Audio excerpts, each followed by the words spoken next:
Karachi press club के बाहर औरत मार्च का अफगान मुहाजिरीन के हक में जो है मुजाहिरा जारी है। आप मेरे अक़ब में देख सकते हैं दीगर सिविल सोसाइटी के लोग भी यहाँ पर मौजूद हैं, हाथ में इनके प्ले कार्ड्स हैं और साथ में जो है अफगान मुहाजिरीन के लिए इन लोगों ने अब तालबात भी दर्ज किए हुए हैं, जिसमें उनका यही कहना है कि इंसानियत सोच रवैये की जो है वो शदीद मजम्मत करते हैं। हमारे साथ मौजूद हैं कि मुनीज़ा काकड़ जो कि अफगान मुहाजिरीन के लिए काफ़ी अरसे से कुछ तगदो कर रही हैं और कुछ केसेस जो हैं वो लड़ रही हैं। हमारे साथ मुनीज़ा काकड़ है। मुनीज़ा काकड़, बहुत शुक्रिया आपने इंडिपेंडेंट उर्दू को वक्त दिया, जो भी आपकी काविश है उस हवाले से हमें बताएं और आज के प्रोटेस्ट के का असल मकसद क्या है ये भी हमें बताएं। कराची में 2022 जुलाई से अफगान मुहाजिरीन की जो गिरफ्तारियाँ हैं वो शुरू हुई थी।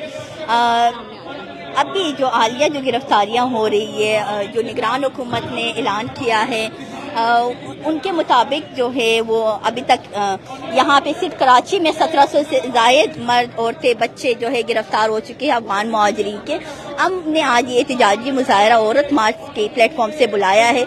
यहाँ पे कराची की सिविल सोसाइटी भी इसमें ने शिरकत की है और हमारा मुतालबा ये है कि अफगान मुहाजिरीन का जो ये मास डिपोर्टेशन का जो 1 नवंबर का इन्होंने एक डेडलाइन दिया है हुकूमत ने, उस फैसले को वापस लिया जाए, क्योंकि मुहाजिरीन की वापसी कभी भी जो है वो फोर्सफुली नहीं होनी चाहिए। हमारे साथ मौजूद है औरत मार्च की रहनुमा सारा से भी हम बात करेंगे। जी सारा, क्या कहना चाहेंगी, क्या लगता है इस वक्त अफगान मुहाजिरीन को कितनी मुश्किलात का सामना है, इन दिनों वो क्या कुछ फेस कर रहे हैं?